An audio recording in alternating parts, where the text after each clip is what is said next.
Sir. Yes. तो last time हमने जो है कि मोमेंट ऑफ इनर्शिया, ठीक है ना, मोमेंट ऑफ इनर्शिया किस तरह से निकालने का, तो उसके लिए बहुत सारे फॉर्मूले हमने देखे थे। तो उन्हीं फॉर्मूलेस का जो एप्लीकेशन है, तो वो हम आज के लेक्चर में देखेंगे। ठीक है। तो मोमेंट ऑफ इनर्शिया निकालने के लिए हमने स्पेशली बहुत सारे शेप्स यूज किए थे, बट चलो वो सब स्टैंडर्ड शेप्स थे। बट कभी कभी हमको कुछ कंपोजिट बॉडीज का मोमेंट ऑफ इनर्शिया भी निकालने के लिए निकालना पड़ता है। तो जब हमको कंपोजिट शेप्स या कंपोजिट बॉडीज का मोमेंट ऑफ इनर्शिया निकालना होता है, तो उसके लिए हर एक बॉडी का, हर एक जो ऑब्जेक्ट है या हर एक शेप जो है, उसका हमको गिवन एक्सिस के अबाउट मोमेंट ऑफ इनर्शिया निकाल के सबको ऐड करना होता है। when we add the moment of inertia of all the bodies, then it becomes the moment of inertia of that composite body, whatever it may be. So in this way we have to find out the moment of inertia for composite body। और उसके लिए कभी कभी हमको principal of parallel axis या principle of perpendicular axis भी use करना पड़ता है। तो ये बात याद रखो ठीक से कि प्रिंसिपल ऑफ पैरेलल एक्सिस, जैसे अगर फॉर एग्जांपल, अगर सपोज हमारे पास एक बॉडी है और उसका हमको मोमेंट ऑफ इनर्शिया निकालना है। जैसे देखो यहाँ पे आप देख रहे हो,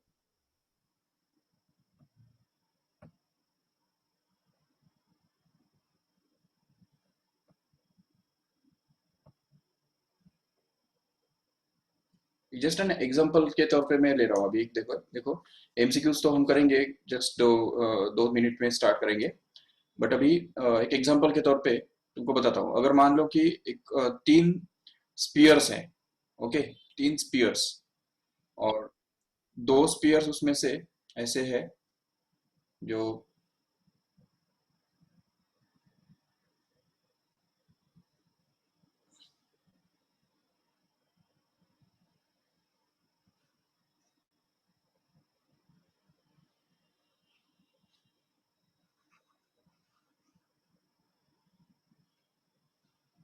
ओके, देखो ये एक स्पीयर है, ये उसके नीचे एक दूसरा स्पीयर रखा हुआ है, और ये तीसरा स्पीयर उनको टच करके रखा हुआ है। अब देखो ठीक से, अगर इस पूरे सिस्टम का, अगर हमको मोमेंट ऑफ इनर्शिया निकालना है इस वाले एक्सिस के अबाउट, समझ रहे हो ठीक से, इस एक्सिस के अबाउट इस पूरे को हमने रिवॉल्व कर दिया और उसका मोमेंट ऑफ इनर्शिया हमको निकालना है ऐसे हालत में। तो कैसे हम निकालेंगे? तो उसके लिए देखो, सबसे पहले हमको इन 2 स्पीयर्स का मोमेंट ऑफ इनर्शिया निकालना होगा। एंड बाय डिफॉल्ट चलो ऐसा मान लो कि तीनों स्पीयर्स का जो है मास सेम है। m is the mass of each of these spheres and r is the radius of each of these spheres। Okay, हर एक स्पीयर का रेडियस भी सेम है और वो r है। चलो ठीक है। अभी हम देख सकते हैं कि ये जो स्पीयर है इसका मोमेंट ऑफ इनर्शिया कितना बनेगा, 2/5 mr², जो कि हमको ऑलरेडी पता है, प्लस ये वाला जो स्पीयर है उसका मोमेंट ऑफ इनर्शिया बनेगा फिर से एक बार 2/5 mr²। All of them are solid spheres, okay, remember. Okay, but अभी ये देखो, ये वाला जो स्पीयर है उसका मोमेंट ऑफ इनर्शिया निकालने के लिए हमको क्या करना पड़ेगा, देखो ठीक से, कि उसके लिए ये जो सिचुएशन है वो सिचुएशन हमको थोड़ा सा अपार्ट लेना पड़ेगा। मतलब ये स्पीयर का मोमेंट ऑफ इनर्शिया निकालने के लिए, इंडिविजुअल स्पीयर का मोमेंट ऑफ इनर्शिया निकालने के लिए ये वाला डिस्टेंस निकालना पड़ेगा, बराबर, ये डिस्टेंस निकालना पड़ेगा। और कोई भी स्पीयर का जो मोमेंट ऑफ इनर्शिया होता है तो वो डायमीटर के अबाउट कितना होता है वो हमको पता है ऑलरेडी। अगर तो ये एक स्पीयर है, तो अगर उसका डायमीटर के अबाउट उसका मोमेंट ऑफ इनर्शिया कितना है वो हमको पता है ऑलरेडी। और लेकिन अगर इसी स्पीयर को अगर हमने ऐसे वाले एक्सिस के अबाउट अगर उसको घुमा दिया, मान लो कि ये देखो, अगर ये ऐसे एक्सिस के अबाउट अगर इसको घुमा दिया, तो ऐसे केस में इस एक्सिस के अबाउट उसका मोमेंट ऑफ इनर्शिया कितना होगा, ये कैसे निकालेंगे? तो उसके लिए हमको यहाँ पे प्रिंसिपल ऑफ पैरेलल एक्सिस की जरूरत पड़ती है। तो ये देखो, इसको हमको आई सी बोल के, इसको आई ओ बोल के, और ये जो इन दोनों के बीच में का जो डिस्टेंस है इसको एच हमको बोलना होता है। और ये एच यूज करके और principle of parallel axis use करके हमको इसका मोमेंट ऑफ इनर्शिया निकालना होता है, which is I O is equal to I C plus M H square. तो ये टेक्निक यूज करके हमको ये तीसरे वाले जो स्पीयर है तो उसका मोमेंट ऑफ इनर्शिया एक्चुअली निकालना है, याद रखो ठीक से। ठीक है, अभी देखो ये वाला जो स्पीयर है तो इसका डिस्टेंस कितना है सेंटर से, मतलब इस एक्सिस से, वो हम कैसे निकालेंगे? तो उसके लिए देखो, ये जो डिस्टेंस निकालना है, तो उसके लिए एक सिंपल सा टेक्निक हमको यूज करना होगा। देखो, अगर ये तीनों स्पीयर्स के जो ये है सेंटर्स है, वो अगर हमने ज्वाइन किए, ये देखो ऐसे, ठीक है, ये सेंटर हमने ज्वाइन किया, इन दोनों का सेंटर हमने ज्वाइन किया, ये तो ऑलरेडी ज्वाइंट है ही, ठीक है। तो अभी इससे क्या होगा कि एक इक्विलेटरल ट्रायंगल बनेगा, क्योंकि देखो हर एक स्पीयर का रेडियस सेम है, तो ये डिस्टेंस r होगा, ये डिस्टेंस भी r होगा, ये r, ये r, और ये तो ऑब्वियसली r ही है, और उसकी वजह से it will be a equilateral triangle, each of side 2r, correct है। तो ये इक्विलेटरल ट्रायंगल जो बन रहा है, ये देखो इसको हम ऐसा दिखा सकते हैं यहाँ पे, this is the equilateral triangle which is of each side 2r। ये देखो ये 2r है, ये भी 2r होगा, और ये भी 2r होगा, ठीक है। अभी इक्विलेटरल ट्रायंगल के अंदर अगर सपोज एक हम वर्टेक्स से अगर एक परपेंडिकुलर ड्रॉप करते हैं अपोजिट साइड में, तो उसका हाइट कितना होता है, उसका लेंथ कितना होता है, वो कैसे निकाला जा सकता है? तो उसके लिए हमारे पास एक सिंपल फॉर्मूला है कि height of an equilateral triangle, ये बात याद रख लो ठीक से, height of an equilateral triangle is always given by the formula root 3 by 2 times of a, where a is going to be the side। ये formula सबको पता है, होना चाहिए। तो अगर नहीं भी है तो अभी यहाँ पे नोट कर लो और लर्न कर लो उसको ठीक से, ओके। तो ये height of the equilateral triangle is always given by the formula root 3 by 2 times of a, and even we can just prove it in 2 minutes, just because this angle is 90, so this angle must be 60 because it's a equilateral triangle, and this must be 30 obviously because again it is a equilateral angle। ये total अगर 60 है तो उसका आधा तो 30 होगा ही ना, जरूर। तो इसके कारण अब ये अगर 30 है, ये 60 है, 90 है, तो ऐसे केस में ये जो साइड है ये वाला, तो ये एक्चुअली इस हाइपोटेन इस 60 डिग्री के अपोजिट वाला साइड है। और हमको 10th स्टैंडर्ड में हमने एक थ्योरम पढ़ा था कि 30-60-90 थ्योरम क्या बोलता है वो, कि the in a right angle triangle if the angles are like 30, 60 and 90, then the side opposite to 30 degree angle is always equal to root 3 by 2 times of the hypotenuse, and hypotenuse is 2r here, so we can replace it by that here and get this as root 3 by 2 times of hypotenuse, or we can replace it by 2r, so that we get this as root 3 by 2 into 2r, so that this 2 gets cancelled and we'll be left with simply root 3 times of r। so this is going to be the height, मतलब ये h का जो value है वो हमको यहाँ पे मिल गया already, root 3 times of r। ये समझ में आया ठीक से सबको? और इवन अगर तुमको ये नहीं भी याद है, 30-60-90 का थ्योरम भी अगर नहीं याद है, तो सीधा हम ये साइन 60 का फॉर्मूला यूज कर सकते हैं। देखो ये एंगल जो है, इस एंगल का सामने वाला साइड कौन है, h है, और हाइपोटेन्यूज कौन है, 2r है। तो हम बोल सकते हैं ना साइन थीटा इक्वल टू क्या होता है, अपोजिट अपॉन हाइपोटेन्यूज होता है। तो साइन 60 का वैल्यू क्या बनेगा, वो बनेगा एक्चुअली उसका 60 का अपोजिट साइड जो कि h अपॉन hypotenuse जो कि 2r, correct। and if we replace the value of sin 60 which we already know has root 3 by 2 here, then we can just simplify this further so as to get the same result, 2 cancel and we are left with h is equal to root 3 times of r as a final। ये समझ में आया ठीक से? Okay, तो देखो ये h equal to root 3r हमको मिल गया, और ये वाला वैल्यू जो है वो हमको यहाँ पे अभी यूज करना है प्रिंसिपल ऑफ पैरेलल एक्सिस के अंदर। तो प्रिंसिपल ऑफ पैरेलल एक्सिस के अंदर उसको हमने डाल दिया, तो IO will actually become equal to IC। What is IC? The moment of inertia of this sphere of mass m and radius r about the axis passing through its diameter। तो diameter क्या about moment of inertia कितना होता है sphere का, वो होता है 2/5 mr square, correct है, एंड प्लस ये mh square, so that this becomes m into h square. h मतलब क्या है यहाँ पे, रूट 3r है और उसका स्क्वायर, करेक्ट है, जिससे हमको ये मिल गया कि IO is going to be actually equal to 2/5 mr square plus here it is root 3 times of r का होल स्क्वायर। तो रूट 3r का होल स्क्वायर क्या बन रहा है, 3r स्क्वायर बन रहा है, ये बन गया 3mr स्क्वायर, करेक्ट है। तो ये this is 3mr square and this is actually going to be mr square, अगर कॉमन लिया तो अंदर अंदर बचेगा 2/5 plus 3 and mr square as it is बाहर। तो IO फाइनली क्या बन रहा है हमको, तो वो बन रहा है सिंपली 5 3 15 plus 2 मतलब 17/5 mr square. But don't forget that this IO is to be put here as a third term, correct है। यहाँ पे हमको तीसरे टर्म के फॉर्म में इसको हमको डालना है, क्योंकि ये जो है ये एक्चुअली वही स्पीयर है जो हमने यहाँ पे ड्रॉ किया था, जिसको हमको यहाँ पे हमने कंसिडर किया था। ये जो शेडेड वाला दिख रहा है कि नहीं, यहाँ पे जो स्पीयर हमको दिख रहा है वही स्पीयर हमने यहाँ पे थोड़ा सेपरेट ड्रॉ किया था। बाकी दो स्पीयर्स हमने यहाँ पे नहीं ड्रॉ किए, कंफ्यूजन नहीं होना चाहिए उसके लिए, but actually they are also there. But ये सिर्फ डिस्टेंस निकालने के लिए हमने इसको सेपरेट ड्रॉ किया, और वो डिस्टेंस निकालने के लिए ये जो इक्विलेटरल ट्रायंगल बनता है वो इक्विलेटरल ट्रायंगल भी हमने यहाँ पे सेपरेट ड्रॉ किया, ताकि हम कैलकुलेशन सब कर पाए। यहाँ पे ये देखो, तो यहाँ पे इक्विलेटरल ट्रायंगल के प्रॉपर्टीज यूज करके हमने h निकाला, करेक्ट है। वो h यूज किया यहाँ पे प्रिंसिपल ऑफ पैरेलल एक्सिस के अंदर, और वो यूज करके हमने IO निकाला। IO मतलब क्या है, इस वाले स्पीयर का moment of inertia about this axis which is present here. तो ये एक्सिस है और ये स्पीयर है, तो इस स्पीयर का इस एक्सिस के अबाउट मोमेंट ऑफ इनर्शिया कितना बन रहा है वो हमने निकाल लिया यहाँ पे। It is 17/5 mr square, correct है।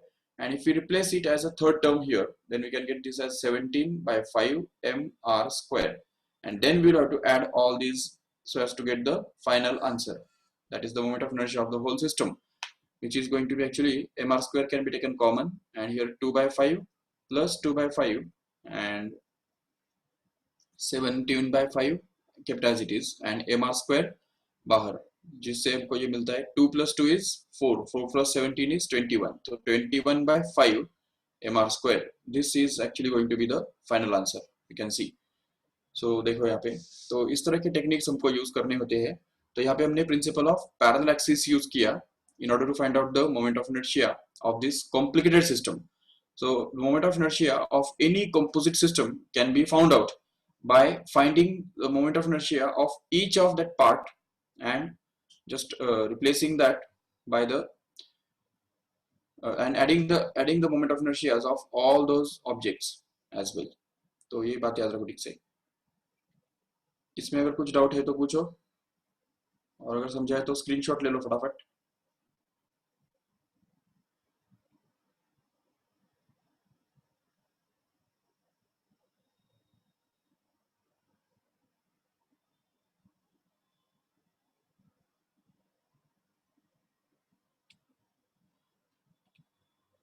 Yeah. Let us see the next question now. See, a circular ring of mass m and radius r is hung from a nail in a wall, and nail is in contact with the rim of a ring.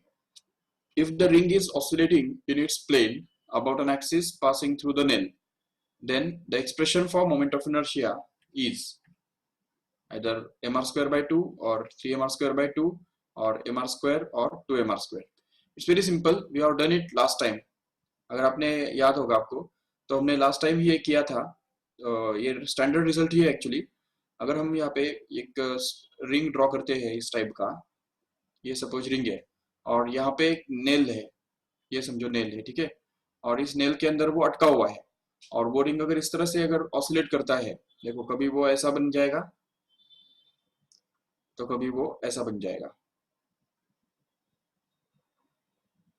ऐसे अगर वो oscillate करता है, इस तरह से अगर वो ऑसिलेट करता है, कभी ऐसा बनेगा कभी ऐसा बनेगा। तो ऐसे केस में वो कौन से एक्सिस के अबाउट घूम रहा है दिख रहा है हमको, ये देखो उसका जो एक्सिस ऑफ रोटेशन है वो ये है, मतलब वो it is passing through its point on the rim, and at the same time that axis is perpendicular to the plane of that ring, remember. तो इसलिए यहाँ पे उसका जो एक्सिस ऑफ रोटेशन है तो वो एक्चुअली रिम में से पास होने वाला और प्लेन को परपेंडिकुलर रहने वाला है। मतलब ये सिचुएशन ऐसी ही हो गया, जैसे ये रिंग है समझो, और ये रिंग का हमने घुमाया ऐसे वाले एक्सिस के अबाउट, ये देखो, तो ये तो स्टैंडर्ड सिचुएशन है। हमने principal of parallel axis use करके इस वाले एक्सिस के अबाउट इस रिंग का मोमेंट ऑफ इनर्शिया डिराइव करके रखा है ऑलरेडी। अगर आपको याद है तो ये IC जो होता है, IC मतलब इसका जो मोमेंट ऑफ इनर्शिया होता है अबाउट सेंट्रल एक्सिस, वो mr स्क्वायर होता है, करेक्ट है। और ये डिस्टेंस यहाँ पे कितना है, r ही है, जो कि h बनने वाला है in the principal of parallel axis. तो अगर हम यूज करेंगे इसको तो यहाँ पे आ जाएगा IO is equal to IC plus mh square, where IO becomes actually equal to IC, मतलब mr square plus m into h मतलब क्या है यहाँ पे r फिर से, तो वो r अगर यहाँ पे डाल देंगे तो ये r स्क्वायर हो जाएगा, तो जिसके कारण यहाँ पे आ जाएगा simply 2mr square, and that is going to be the final answer. That's it. So this is going to be the final answer. Fourth option will be the correct one. समझा ठीक से? Just take the screenshot of this if you want.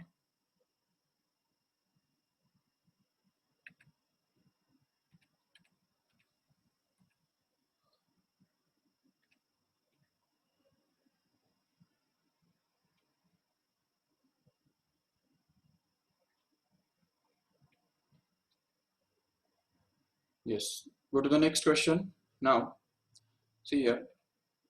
The radius of variation of the body is 18 centimeter when it is rotating about axis passing through its center of mass of the body. If the radius of variation of the same body is 30 centimeter about the parallel axis to the first axis, then perpendicular distance between two parallel axes is either it is 12, 16 or 24 or 36. See here, the if suppose there is a body, समझो एक ऐसा body है, कोई भी shape का वो हो सकता है, no problem, and the moment of inertia, radius of variation of the body is 18 centimeter when it is rotating about an axis passing through its center of mass. मतलब ये क्या है, 18 सेंटीमीटर क्या है, जब ये बॉडी सेंटर ऑफ मास में से पास होने वाला एक्सिस के अबाउट रोटेट होता है तो उसका मोमेंट ऑफ इनर्शिया क्या बनता है, IC, और उसी के साथ करस्पॉन्डिंग रेडियस ऑफ वायरेशन होता है KC, उसको हम बोल सकते हैं KC, तो वो m इंटू KC स्क्वायर ऐसा लिखा जा सकता है। तो ये KC जो है, KC का वैल्यू ये दिया हुआ है यहाँ पे 18 centimetre, remember. And now the second thing is that if the radius of variation of the same body is 30 centimeter about a parallel axis to the first axis, okay, तो इसका मतलब अभी एक पैरेलल एक्सिस है, देखो यहाँ पे ये पैरेलल एक्सिस हो गया समझो, और इस एक्सिस के अबाउट जब उसको रोटेट किया जाता है तो उसका जो रेडियस ऑफ वेरिएशन है वो 30 सेंटीमीटर बन रहा है, ये हमको दिया हुआ है। तो let us call this axis as moment of inertia about this axis as IO, and this IO is actually going to be equal to m into KO square, where KO is the radius of variation corresponding to IO here, correct है? So that, and this KO is already given to be 30 centimeter, ये KO का value actually 30 centimetre दिया हुआ है। Okay ठीक है, ये देखो KC का वैल्यू दिया हुआ है, KO का वैल्यू भी दिया हुआ है, ठीक है। अभी हम ये यूज कर सकते हैं कि प्रिंसिपल ऑफ पैरेलल एक्सिस क्या कहता है, हमको पता है, it tells us that IO is equal to IC plus MH square, correct है? तो अगर हम ये यूज करेंगे यहाँ पे तो IO के बदले हम MKO स्क्वायर रिप्लेस कर सकेंगे और IC के बदले M into KC square replace कर सकेंगे, और plus M into H square तो ऑलरेडी है ही वहां पे, जिसको लेके अगर हमने M अगर कैंसिल कर दिया थ्रू आउट सभी में से, तो उसमें से हमको ये मिल जाएगा KO square is equal to KC square plus H square, it's that simple. And if we just replace this KO by 30, then we'll have to do it 30 square, and that is equal to KC the square. KC is already 18, so we can say this will be 18 square and plus H square. Okay, अभी देखो एक बात समझो इसमें ठीक से कि 30, 18 ये दोनों को अगर हम सपोज कॉमन फैक्टर अगर यूज करेंगे, कॉमन फैक्टर, तो 30 और 18 इन दोनों का कॉमन फैक्टर कौन है, 6 है, बराबर है कि नहीं? तो 6 में को से अगर उसको डिवाइड करेंगे तो हमको मिल रहा है एक्चुअली 5, और यहाँ पे मिलेगा 3, करेक्ट है? Yes, 5 and 3, these are the common factors, these are the remaining factors, and these are the two numbers of Pythagoras theorem. If you check, तो Pythagoras theorem जो होता है ना, Pythagoras triplet जो होता है, तो तुमको पता है 3, 4 and 5, this is the Pythagoras triplet. So here we can expect the third side of the triangle to be 4, and if you multiply it by 6 here, then it will become 24 actually, and hence the answer must be 24 centimeter. ये बात किस किस को समझ में नहीं आई, हाथ ऊपर करो, देखो ठीक से। देखो एक सीधी बात ये है कि 3, 4, 5 is a Pythagoras triplet, right? Because 3 square plus 4 square happens to be 5 square, right? Okay, so इसको अगर डबल करेंगे तो देखो डबल इसका क्या होगा, 6, 8 and 10। This must also be the pythagorean triplet, no doubt. Then again अगर इसको हम ट्रिपल करेंगे, 3 से मल्टीप्लाई करेंगे या 4 से मल्टीप्लाई करेंगे या 5 से या 6 से भी मल्टीप्लाई करेंगे, तभी भी वो पाइथागोरस ट्रिपलेट ही बनने वाला है। तो अगर हम ये 3 का 6 से मल्टीप्लाई करेंगे उसको, तो 3 6 जा 18, और 4 को अगर 6 से मल्टीप्लाई करेंगे तो वो बनता है 24, और इस 5 को भी अगर 6 से मल्टीप्लाई करते हैं तो वो बनता है 30, करेक्ट है? तो we can expect that this 18, 24 and 30 must be the Pythagoras triplet, right? And it means that 18 square plus 24 square must come out to be 30 square. ये हमको मिल गया। अभी just compare this equation with this one here. तो इसमें क्या दिख रहा है हमको, 30 square is equal to 18 square। तो ये तो यहाँ पे भी है, देखो 30 square equal to 18 square plus 24 square। तो इसका मतलब h कितना होना चाहिए, 24 होना चाहिए। तो that means this 3 should be the correct option we can expect। No problem, ये अगर तुमको टाइम पे याद अगर नहीं भी आया तो भी तुम 30 का स्क्वायर 18 का स्क्वायर करके उसको सबट्रैक्ट करके भी h का उसका रूट निकाल के भाई तुम h निकाल सकते हो, बस कोई प्रॉब्लम नहीं है। That will be long cut but okay. चलो इसका भी स्क्रीनशॉट लेना है तो ले लो फटाफट।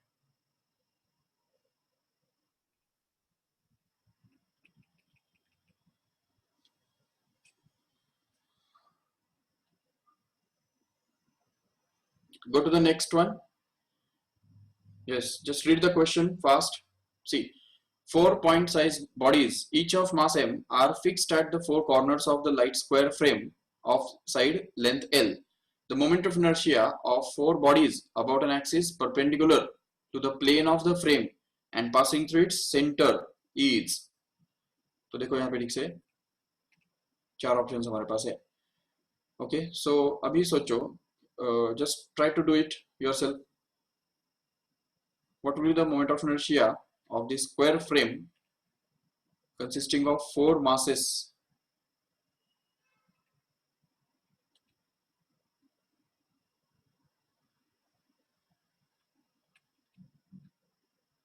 ये देखो, it's very simple. You see, एक बॉडी का अगर मोमेंट ऑफ इनर्शिया हमने निकाल लिया तभी भी चारों का मोमेंट ऑफ इनर्शिया हमको मिल जाएगा, उसको 4 से मल्टीप्लाई करके। तो ये एक्सिस ऑफ रोटेशन कहाँ पे दिख रहा है क्या तुमको, ये देखो moment of inertia of 4 body system about an axis perpendicular to the plane of the frame and passing through the centre. मतलब क्या, देखो यहाँ से पास होना चाहिए और वो परपेंडिकुलर मतलब ऐसा होना चाहिए, तो वो हमको एक्सिस तो दिखाई नहीं देगा, सिर्फ एक पॉइंट दिखाई देगा। अगर हमको देखना ही है तो ऐसा दिखा सकते हैं, देखो it will be inside like this. ये देखो ऐसा ही एक्सिस ऑफ रोटेशन होगा बिल्कुल। अभी इस एक्सिस के अबाउट जब ये घूमेगा तो ये मास m का डिस्टेंस कितना होगा, ये डिस्टेंस कितना होगा, ये डिस्टेंस कितना होगा और ये डिस्टेंस कितना होगा, ये हमको मेजर करना है। उसमें हम जानते हैं कि ये जो डिस्टेंस होता है कि नहीं, जो डायगोनल होता है, डायगोनल किसी भी स्क्वायर का जो डायगोनल होता है यहाँ से लेके यहाँ तक का जो डिस्टेंस है, ये कितना होता है पता है तुमको? ये हम पाइथागोरस थ्योरम से निकाल सकते हैं। ये टोटल इक्विलेटरल ट्रायंगल है, बराबर। इस इक्विलेटरल ट्रायंगल होने की वजह से ये साइड उसका L है, ये साइड भी L है, तो इसका मतलब उसका डायगोनल का लेंथ कितना होना चाहिए, √2L होना चाहिए। ये तो समझ में आया सबको ठीक से? और √2L अगर डायगोनल है तो फिर ये जो आधा लेंथ है यहाँ से लेके यहाँ तक सिर्फ, तो वो कितना होना चाहिए, √2L का आधा, करेक्ट है, √2L divide by 2। This should be the radius of each particle to revolve, which can be written as, देखो √2 into L upon 2। 2 मतलब क्या है यहाँ पे, उसको हम लिख सकते हैं √2 into √2, करेक्ट है, जिससे हमको ये √2 कैंसिल हो जाएगा और हमको मिलेगा simply L upon √2। So every particle will be revolving in a radius of L by √2 here। तो ये L by √2 रेडियस के साथ वो रिवॉल्व कर रहा होगा हर एक पार्टिकल जो है। तो इसके कारण हम देख सकते हैं यहाँ पे, और हमको पता है कि मोमेंट ऑफ इनर्शिया का फॉर्मूला क्या होता है, मोमेंट ऑफ इनर्शिया का फॉर्मूला होता है mr²। और अगर इस r के बदले हमने अगर ये L by √2 डाल दिया तो हमको मिलेगा L by √2 का होल स्क्वायर, और इसको हमको 4 से मल्टीप्लाई भी तो करना है। देखो क्यों, क्योंकि 4 मासेस है ना, एक 2 3 और 4, चारों का रेडियस सेम है, मास भी सेम है। तो इसलिए जो भी एक एक पार्टिकल का जो मोमेंट ऑफ इनर्शिया बनेगा उसको ही हम 4 से मल्टीप्लाई कर देंगे, जिससे हमको ये पूरे बॉडी का मोमेंट ऑफ इनर्शिया मिल जाएगा। अभी इसको अगर हमने L/√2 को अगर स्क्वायर किया तो क्या बनेगा, तो ये देखो 4m into L square by 2 बनेगा, राइट। और ये 2 को अगर कैंसिल कर दिया इस 4 के साथ तो 2ml स्क्वायर बन जाएगा। So this is going to be the final answer, it is there in the option number 3। Okay, next. अच्छा, इसका भी स्क्रीनशॉट अगर लेना है तो ले सकते हो।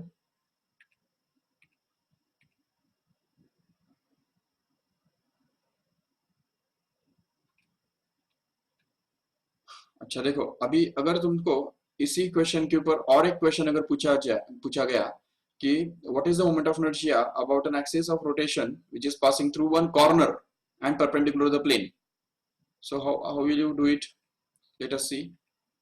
देखो, in the above problem moment of inertia of the four bodies about an axis perpendicular to the plane of the frame and passing through the corner is, तो ये सब ऑप्शंस है। अभी देखो, ये चारों का मोमेंट ऑफ इनर्शिया हमको निकालना पड़ेगा।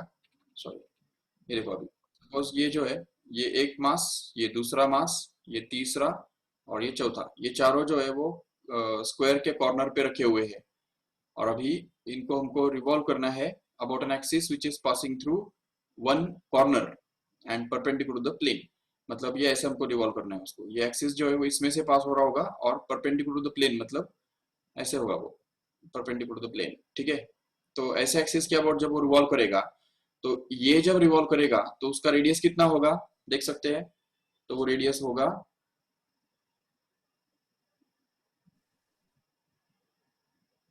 L।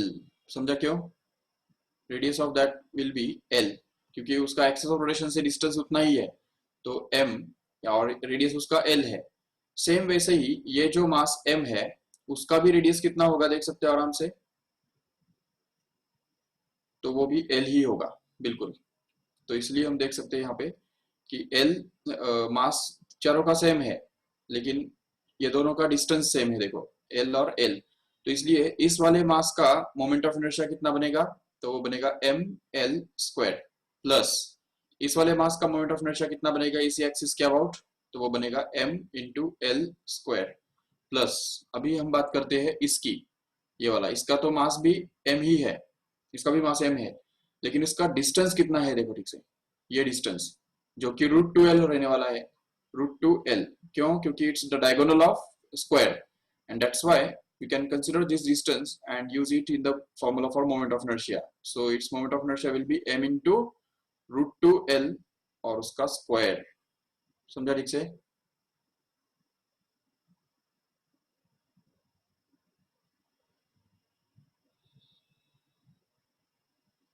तो यहाँ पे √2l और उसका स्क्वायर, इसको अगर हम ऐड करेंगे तो हमको मिलेगा ml square plus ml square plus 2ml square which comes out to be 4ml square, and that is going to be actually the answer.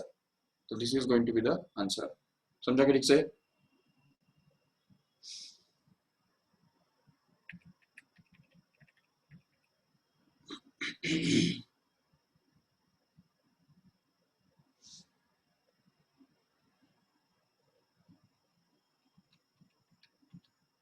Okay, the next will also be very easy, you can do it yourself. In the above problem, the same problem है, the moment of inertia of the four bodies about an axis passing through the opposite corner frame is, तो मतलब देखो ये opposite corners जो है इन दोनों में से पास होने वाला जो एक्सिस है इसके अबाउट उसका मोमेंट ऑफ इनर्शिया कितना होगा वो हमको पूछा है। तो how much it will be, we can see it clearly.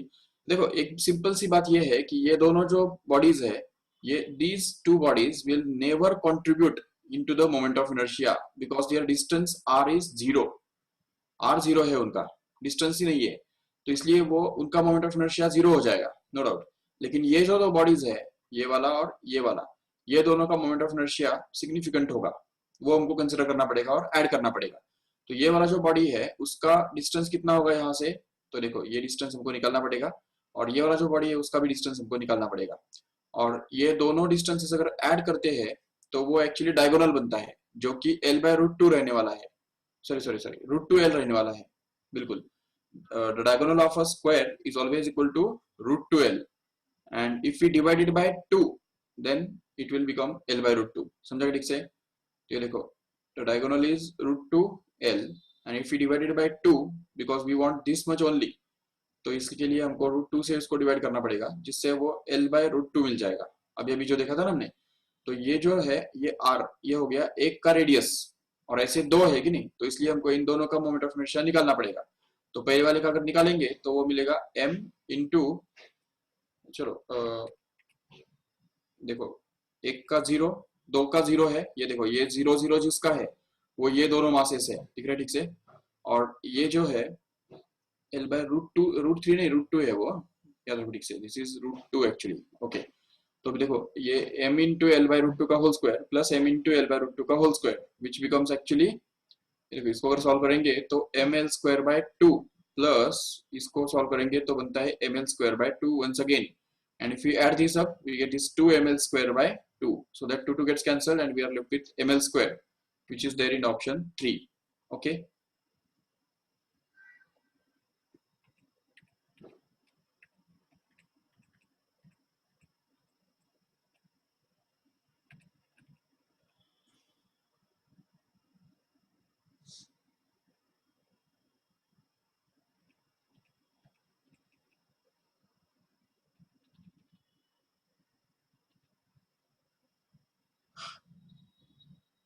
हो गया स्क्रीनशॉट लेके?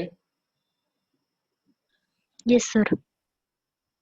ओके, अभी नेक्स्ट वाला देखो ठीक से। There are 3 point sized bodies of mass m which are fixed at the 3 corners of light triangular frame of side length l about an axis perpendicular to the plane and passing through the center of the frame, the moment of inertia of the 3 bodies is। Okay, तो देखो अभी इसमें अभी triangle दिया हुआ है, equilateral triangle दिया हुआ है। तो देखो ठीक से, ये ट्रायंगल सपोज है, अभी सेंटर में से पास होने वाला और ऐसा परपेंडिकुलर रहने वाला एक्सिस रहने वाला है। तो ये एक्सिस है, इस एक्सिस के अबाउट हमको इसका मोमेंट ऑफ इनर्शिया निकालना है। उसके लिए उससे डिस्टेंस निकालना पड़ेगा, ये वाला डिस्टेंस निकालना पड़ेगा ही नहीं हमको। तो वो डिस्टेंस निकालने के लिए हम एक सिंपल सी बात यूज करेंगे, जो अभी अभी हमने यूज की भी थी, याद होगा आपको। तो जैसे कि बताया था कि किसी भी इक्वल ट्रायंगल का जो हाइट होता है, तो वो हाइट हमेशा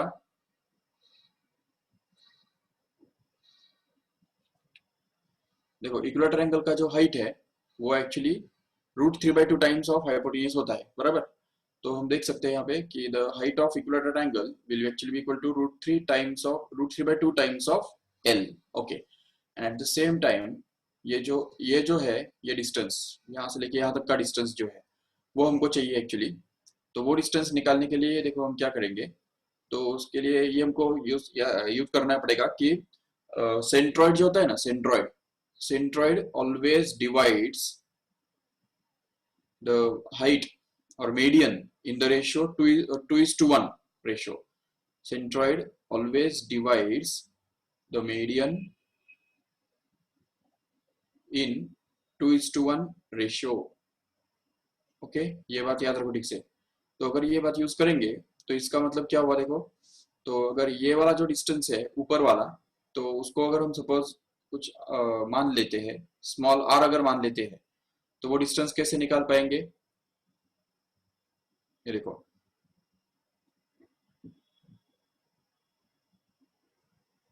we want to find out this distance here, तो ये डिस्टेंस हमको निकालना है। तो ये वाला पार्ट 2 होगा, this part is going to be 2 and this part is going to be 1। इसको बोलते हैं 2:1 रेशियो, याद रखो।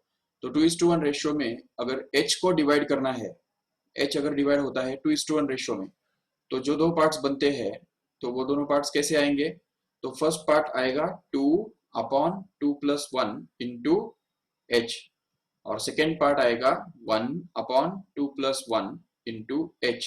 याद रखो, मतलब ही वो आएंगे दो पार्ट्स 2/3 टाइम्स ऑफ h और दूसरा आएगा 1/3 times of h। Okay, but we want this part only, तो ये वाला पार्ट हमको चाहिए क्योंकि वो r है हमारा, मतलब ये रेडियस है। तो इसलिए वो रेडियस r निकालने के लिए हम ये h का जो वैल्यू है वो यहाँ पे डाल देंगे। तो इससे हमको मिल जाएगा r is equal to, actually it is 2 by 3 times of h, but already h is going to be root 3 by 2 times of l, correct, and hence ये 2 तो चलो कैंसिल हो जाएगा, बाकी रूट थ्री भी एक कैंसिल हो जाएगा और यहाँ पे रूट थ्री बचेगा नीचे, जिससे हमको मिलेगा r is going to be equal to l by root 3। ये समझा कैसे? This r is actually going to be l by root 3। Okay, तो चलो ठीक है, ये हमको मिल गया। और we can also find it out by using the Pythagoras theorem.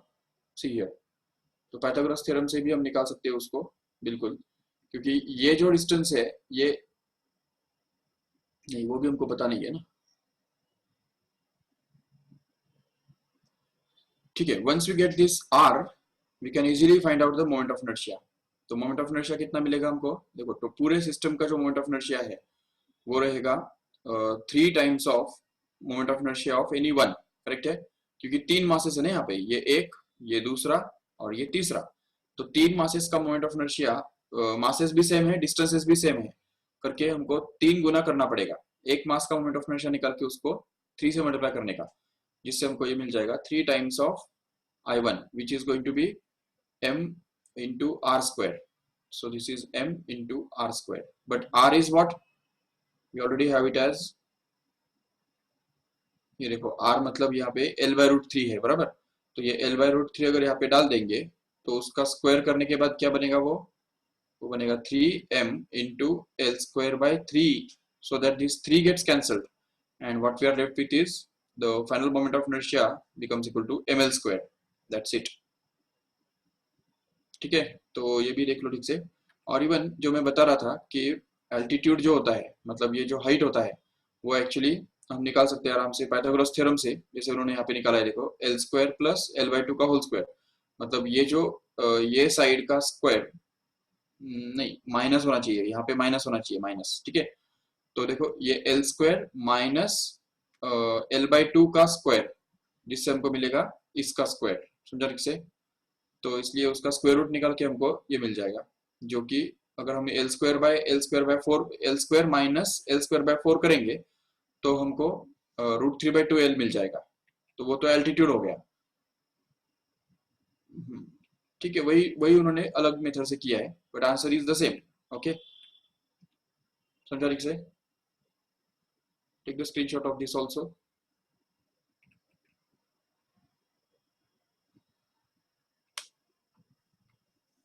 Again, you should be able to find out the moment of inertia of the same system about the corner or passing through any two masses.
Okay.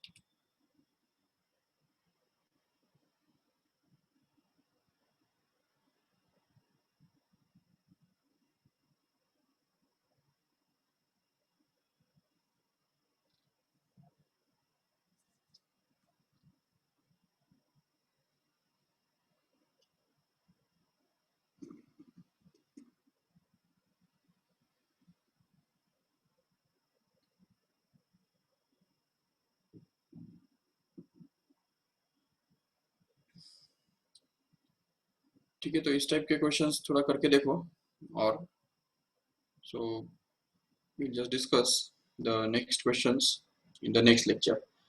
तो next lecture में हम ये देखेंगे कि किस तरह से angular momentum का कंजर्वेशन और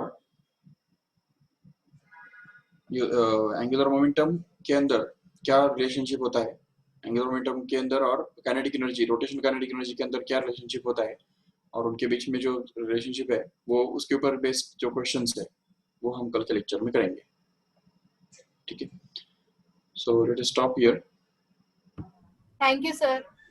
Thank you, sir. Okay. Thank you, sir.